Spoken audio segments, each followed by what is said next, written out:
এই পদটি সম্পূর্ণ নিরামিষভাবে আমি তৈরি করে দেখাবো। তো এটা হোটেল বা রেস্টুরেন্টে এটা আমিষ হিসাবেই ব্যবহার করা হয়, তো আমি এটা নিরামিষ হিসাবেই তৈরি করে দেখাবো। বাই দ্য ওয়ে, আমি রুমা, আপনারা দেখছেন রুমাস ব্লগ। তো চলুন দেখা যাক এই রেসিপিটা কিভাবে আমি তৈরি করব। তো এই নবরত্নের কোরমা তৈরি করার জন্য দুটি পেস্ট লাগবে। তো আমি এখানে নিয়ে নিয়েছি 2 চামচ চারমগজ এবং 2 চামচ পোস্ত। ভালো করে আমি জল দিয়ে কিছুক্ষণের জন্য ভিজিয়ে রেখে দেব।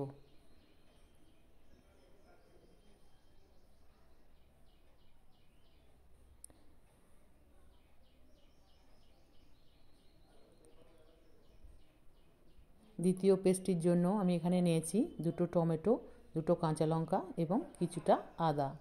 তো নবরত্নের কোরমা বানানোর জন্য কি আমি উপকরণ নিয়েছি: মটরশুঁটি, বিনস, ফুলকপি, গাজর, ক্যাপসিকাম।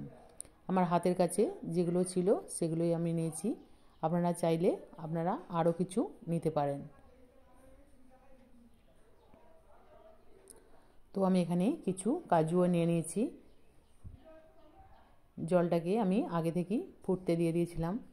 তো গাজরগুলো খুব শক্ত, সেই জন্য তাড়াতাড়ি সেদ্ধ হয় না, তার জন্য আগে থেকে গাজরটাকে আমি সিদ্ধ করে নিলাম। গাজরটা যখন সিদ্ধ হচ্ছে ততক্ষণ আমি এদিকে পনিরটা কেটে নেব।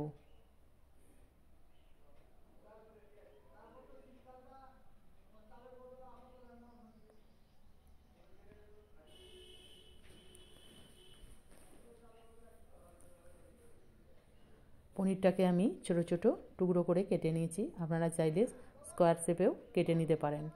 এদিকে আমার গাজরগুলো সিদ্ধ হয়ে গেছে। এবার আমি ফুলকপিগুলো দিয়ে দিলাম। একে একে সমস্ত ভেজিটেবলগুলোই আমি দিয়ে দেব।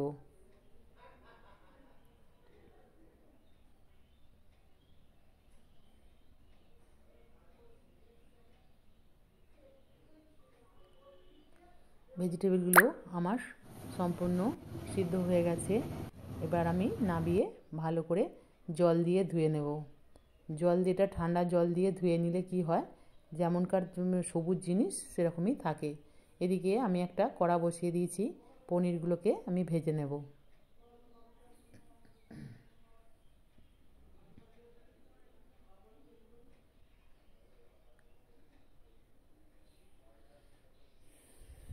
পনিরগুলো আমার ভাজা হয়ে গেছে, আমি এবার পনিরগুলো তুলে নেব। এবার কাজুগুলোকেও হালকা বাদামি করে ভেজে নেব।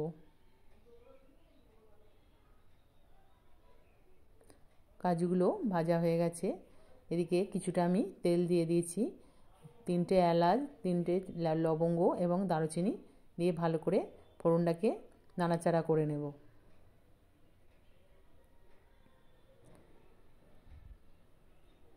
সেকেন্ড পেস্টটা আমি আগে এখানে দিয়ে দেব। টমেটো, আদা এবং কাঁচা লঙ্কা ভালো করে নাড়াচাড়া করব।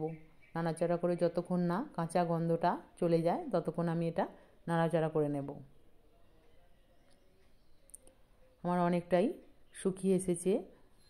এবার আমি কাজু এবং চারমগজের পেস্টটা দিয়ে দেব।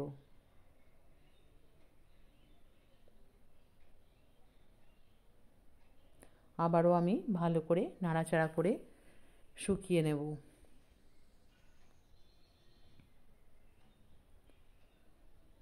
এখানে আমি কিছু গুঁড়ো মশলা দেব।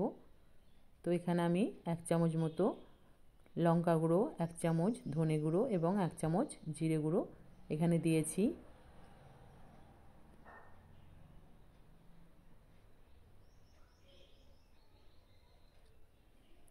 আবারও ভালো করে আমি নেড়ে চেড়ে নেব। এখানে আমি 1 চামচ মতো নুন দিয়েছি, কারণ আমি নুন দিয়ে আগে থেকে সিদ্ধ করে রেখেছিলাম।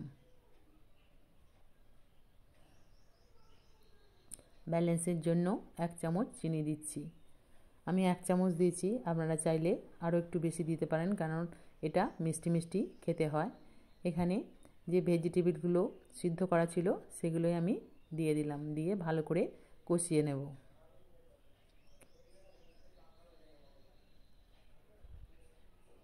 এদিকে আমি 1 বাটি দুধ আগে থেকে জাল করে রেখে দিয়েছিলাম, সেই দুধটাই এখানে আমি দিয়ে দিলাম।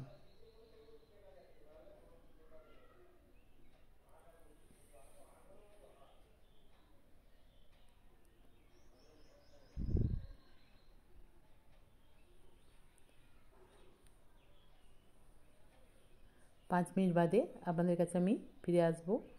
তার আগে ক্যাপসিকামগুলো ছিল সেগুলো আমি দিয়ে দিয়েছিলাম।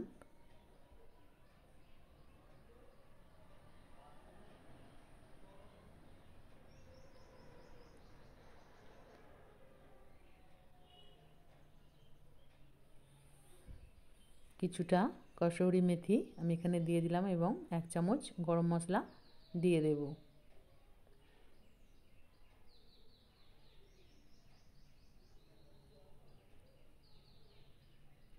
কাজুগুলো দিয়ে দিলাম এবং পনিরগুলো দিয়ে দেব।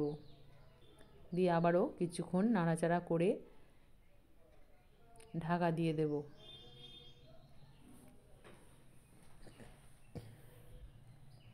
রান্নাটি যদি ভালো লাগে তাহলে লাইক করবেন, বন্ধুদের সঙ্গে শেয়ার করবেন।